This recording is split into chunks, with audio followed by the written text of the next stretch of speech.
All right, Taylor, thank you for coming today. I guess just give a little bit of background information. How are you involved in sports and how you got involved in sports? All right, I started off as a player, obviously, in the community. Been involved in sports for over 20 years now as player, coach, admin. I've refereed even in the community. So I played locally at high school, played basketball, soccer, baseball. I've coached in 3 different schools locally now, volleyball, soccer, basketball. My wife has done, including softball and tennis. I was an athletic director for 2 years, and I've refereed soccer and basketball. So I've been around the block a little bit when it comes to sports. Out of refereeing, being the athletic director, and coaching, which one is your favorite and which one is your least favorite? Coaching is probably my overall favorite just because, in fact, I was telling my dad last night, I'm actually a third-generation coach in my family. My dad was my coach in high school, and I was telling him last night we went to a state game, and we were just watching the women play and having some good conversation, and I told him I think I enjoy coaching more than I even enjoy playing, just because seeing the girls that I coach succeed and the light bulb click and they start having fun with the game has just, for me, been enjoyable. I dislike the most refereeing basketball. I enjoyed refereeing soccer. It's a whole different animal. But refereeing basketball I will never do that again. Let's just put it that way.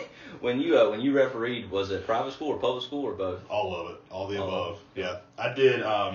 With soccer, I did everything from rec league all the way up to public school.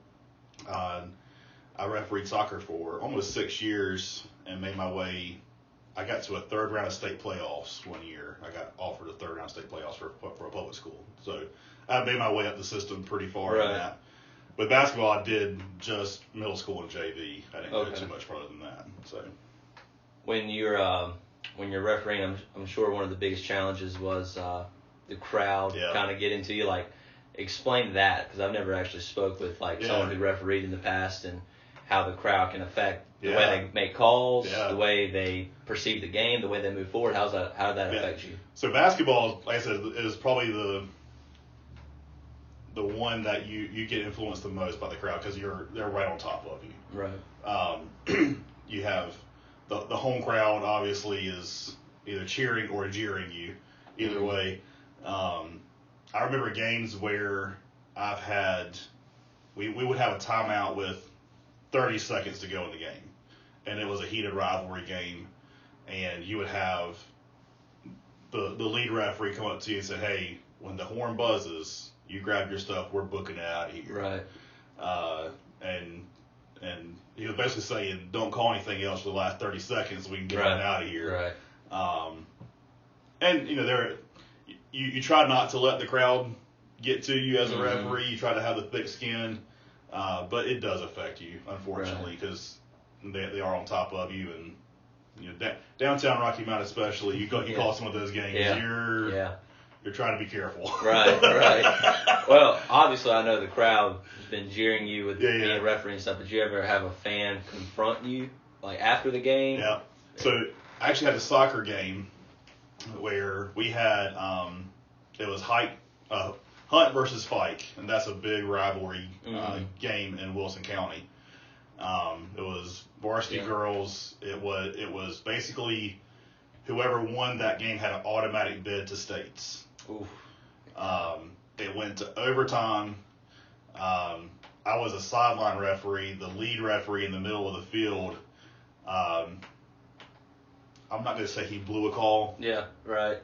It was a questionable. It was a very questionable no call. Right. That would have set up a penalty kick that would have won the game. Okay. Instead, he let play go, quick counter, and the other team scored.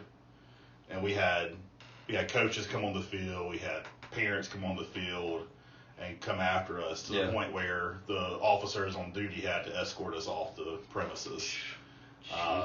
And they actually they jumped in the car and followed us out until we were far enough away from the school that they felt it was safe at that point.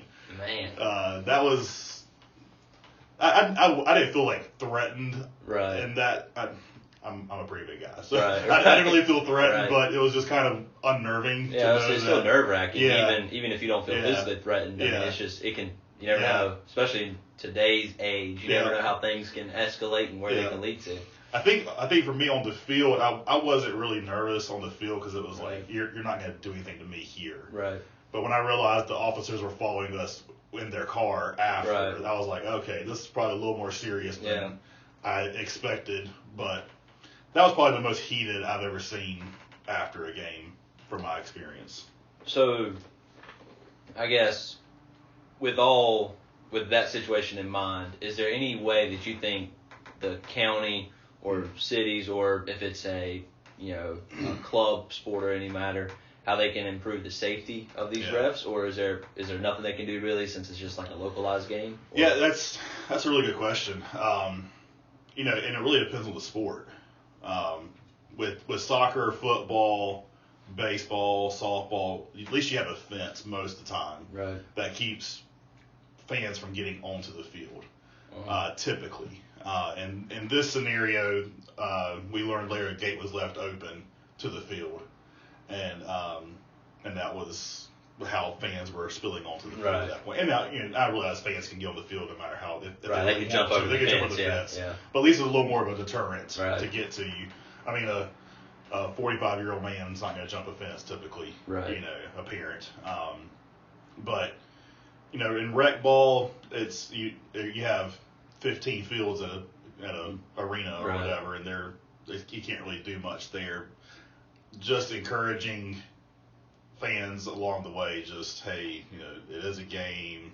They're doing the best they can. And then having administrators either at schools or at rec facilities that like whatever have a backbone enough to kick someone out if they need to. Because you can see it escalating. You never see it where it's one call and then it blows up. It's this escalation process where you get a heated fan and then they get more heated and more heated. It's bubbling up the whole time. So if you have someone who can walk around and say, hey, cut it out or you're gone. In my experience, that calms the situation a lot quicker. Well, transitioning back into coaching, with your experience as refereeing, did that affect the way you interacted with refs, or did that kind of just go out the window when you were coaching? So I coached for about 4 or 5 years, and then I refereed, and now I'm back coaching. So it definitely has changed my mentality of how I speak to referees, especially. For me, it's actually helped me in both the sports that I refereed. I went back and coached both those sports as well. But it taught me what they're looking for, and all the training I had as a referee. It was like, hey, you're looking at this part of the game when you're on this part of the field or this part of the court. So I know how to talk to that referee in that spot type scenario. Or if a referee can come to me now and give me a by the rule explanation, I'm much more likely to back off and keep on coaching my game versus if you I didn't see it, coach, type scenario. Like, well, if you're looking in your spot, I can talk referee with them at that point. But for me, every year, and this is my honest who I am, it takes me about 2 games to really settle in as a coach. So I tend to not really blow up in those first couple games, but it's like I got to get my feet back underneath me and get my perspective back right a lot of times. That's something I've been working on as a coach, trying to get better just from the jump start.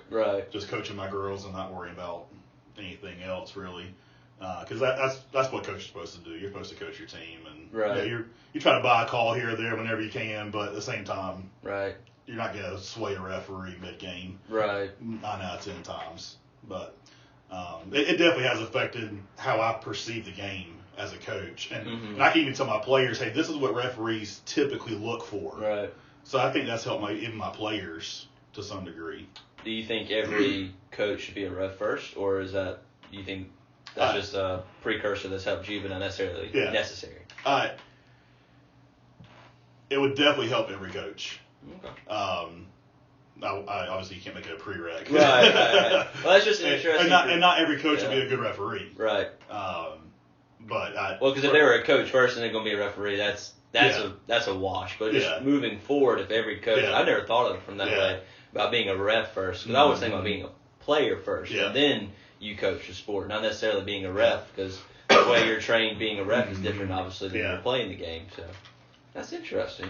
But you see the game so differently as a referee, because you're looking as a player, you're looking at your spot, you're looking at the ball. As a coach, you're trying to see the big picture, but as a referee, you're focused on your area. Right. And so you're trained not to look at the ball. Right.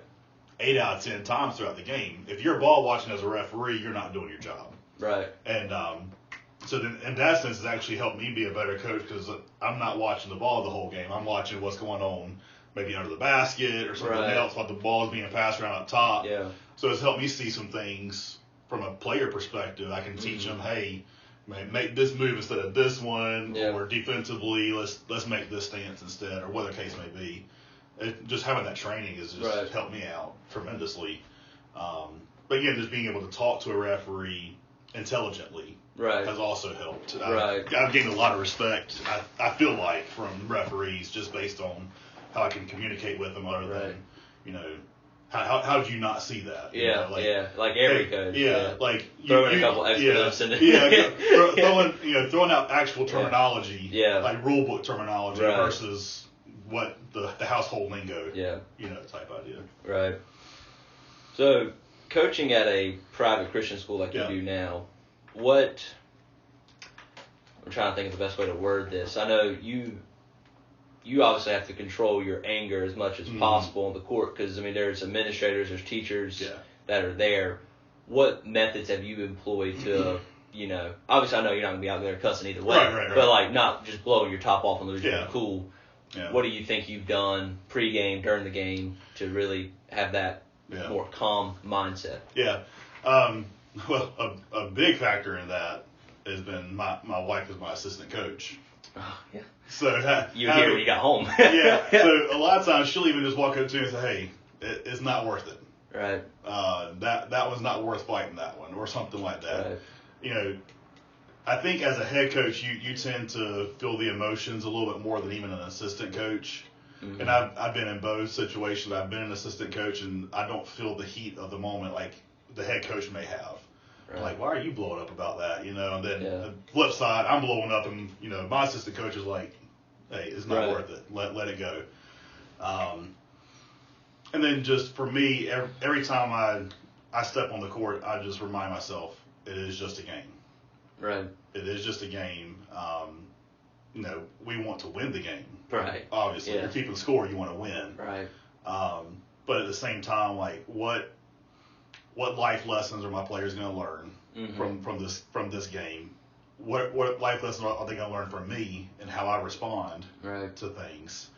And just trying to be a good example for those in attendance. Right. And that's what I try to remind myself all the time with that. And I mess up more than I care to admit. Right. But I'm also most times I try to, when I do mess up like that, next day at practice I apologize to my team. Let them know, like, hey, I mess up too. Right. And that's not the appropriate way to respond. Right. And the more you do that, the less likely you're going to you're going to continue to do that, because you do want to fix it. It's holding you accountable as well. Yeah. So those are probably the two biggest things I try to do consistently. Is listen to my wife, which is always a good thing to do in life in general, but just especially on the court. But just reminding myself it is just a game. Right. I'm not going to have any players at my level. I've had a couple go and play college sports, not necessarily basketball, but college sports. Yeah.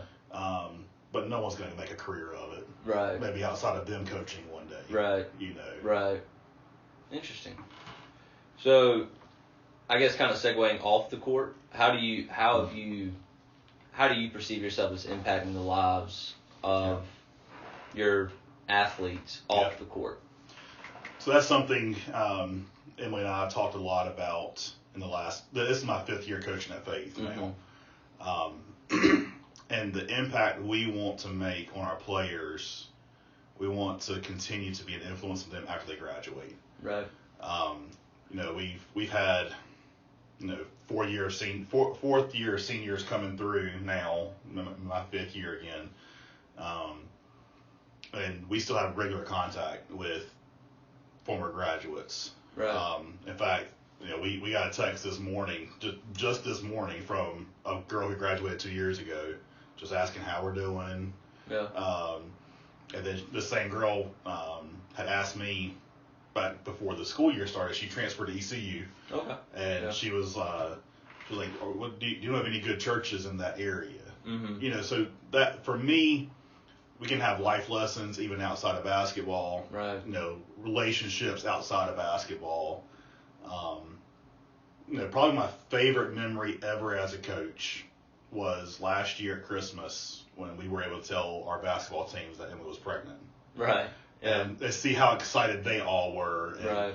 They threw us a baby shower. Like they just had the best time. Yeah. Now we bring Tyson to practice and they went all over him and they want to hold him and they want to babysit him. That sort of stuff. Free babysitting. That's always no nice. Kidding. But just things like that. Even our former players came back from the baby shower. Right. Type thing. So having that long lasting impact with players. I've got 10 years worth of former players that I still keep in touch with for the most part. I've actually got a notebook sitting there by you over there that I've got all my former players written in it. Okay. And once a week I pull it out and I just pray through that list, just to remind me of who's been through my program and that, just asking the Lord to bless them. And I don't have contact with a lot with the ones from 10 years ago. I have a couple of them that still keep in touch with me. But, time change, and, thankfully Facebook is still I'm able to see their families growing and that sort of stuff, and just being able to see that is just kind of cool. But just trying to leave a legacy, and that's something they can carry with them as well. And have any of them became coaches? Victoria Pope, who is our church, she's actually helping me coach this year, the last couple of years. Okay, that was going to be my next question. Yeah. If one of them had, if they're on your staff or whatever. Okay, cool. I didn't know that. Yeah. She played for me. She was one of my first players, not quite 10 years ago. But I'm sure she played center, right? Yeah. Being 6 foot tall. She at a Christian school, 6 foot tall. Yeah. She was my first true big I ever had. She towers over me. I actually had 2 girls that year. She was about 6 foot, and one of her good friends was about 5'10". Mm-hmm. So I had they were my twin towers that year. But Victoria came on 3 years ago now. This is her 3rd year helping me and Emily. Mm-hmm. And that was actually a big asset to me on my coaching staff because I had, I'm the head coach, Emily, who played guard at high school. Right. And now you have Victoria, who played a big. Right. So in game, they watch their spots. Like Emily watches the guards, Victoria watches the bigs, and I get to see the whole big picture. Right. And they come and talk to me what they're seeing from their individual perspectives. But that's actually helped me tremendously. Right. I don't have to sit there and just focus on what's the big doing, what's the point guard doing. Right. I'm playing the chess game that the head coaches get to do and trying to counteract the other coach or whatever the case is. And it's definitely made me a better coach having that around. I have a former soccer player who is now the head girls coach at Faith for varsity. So I do have a little bit of a coaching tree starting. Right. I've got a lot of girls who, especially from Faith in the last 5 years, who I think have the desire to coach one Right. day. I bring them in the off season, let them help out with off season workouts or Christmas workouts and stuff like that. They scrimmage the girls, and that's what I try to also do is, it's a program, and even when you graduate, you're still part of the program. Right. They're always welcome back in the gym. They're always welcome back to the bench. They're always welcome in the locker room, even at games, that sort of stuff. Just, I know you're a Carolina guy, but the Duke brotherhood, kind of that mentality. But you're a family. No matter what year you graduated, you're still part of the program, you're still part of the family, and having that interaction is kind of cool. Seeing the former players come in and interact with the current players. Right. That's kind of how I don't know how familiar you are with Southern Ash with their football program, but that's the same thing they do. Yeah. Essentially, every coach that's up there played at Southern Ash, right? So I mean, you don't have somebody that's air quote outsider, right? You these they encourage former players to come out. You still see former players on the sidelines and stuff. It's that same brotherhood mindset, you know. So I'm familiar with that. Yeah. Well, and for me, it's super helpful to bring in even like someone like Victoria, for example, on my staff who knows my system already. Yeah. I don't have to teach her my system. Right. So she knows it. She knows what I'm looking for. She knows my lingo as a coach. And your expectations. Right. Yeah. So she just fell right in and kept on rolling. So that was, again, just a big asset there. Yeah. So. Well, I think a good final question is, it's hard to predict the future because obviously 5 years ago we never would have guessed we went through a pandemic and all the craziness that's happened. Yeah. But 5 years from now, do you still picture yourself coaching basketball on the same level you are, or do you want to transition to something else? I won't release this to anybody. No. Well, when I graduated college, my dream was always to see if I could be a college coach. Right. That desire has somewhat changed over the years. Now, especially having a family. Yeah. And I've really enjoyed developing programs throughout the years. Like everywhere I've gone, coaching wise, they've struggled before I come in. Now trying to build them up to being a successful program, a winning expectation type program. I see myself probably staying around more at Faith over the next several years. Just again having a family now and that sort of stuff. And you're doing the teaching stuff. And doing teaching, and just seeing how the program continues to develop. Right. We have finally hit a stage this year where all the players from 6th grade to 12th grade have had us as coaches, my staff as coaches. Right. Last year's seniors had a previous coach.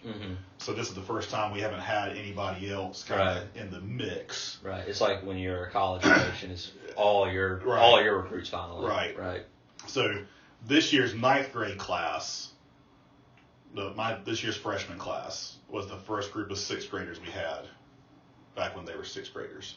So I'd love to be able to see how we've developed a program from 6th grade to 12th grade by the time they're seniors. I think that would be a good stamp to see where we are as a program. Right. And I think a lot's going to change in the next 5 years as far as sports in general, just with the politics of our day, and being in a private school. Like what in particular? I know I said last question, but like what in particular do you see changing in 5 years? I really see, especially in our association, when's the transgender issues going to start coming into play? Will they allow transgenders to play opposite sports than what they biologically should? That's a whole different animal to talk about. I see that on the horizon in our association. Unfortunately, being a Christian school, we will jump out of the association very quickly if that were to happen. I guess when you say association, you mean North Carolina High School? It's independent association. Okay. So you got the North Carolina Christian School Association, North Carolina Independent School Association, and then you have the public school. Right. We're an independent association. So you got you got a mixture of Christian schools and private and non-religious affiliated private in our association. Right. So you perceive those independent schools possibly accepting, right? And I've gotten kind of wind that the association is like, how will we deal with this when the time comes? So it's already on their radar. Right. And that's eventually when it happens. Yeah. Okay. So it's kind of like a red flag for me.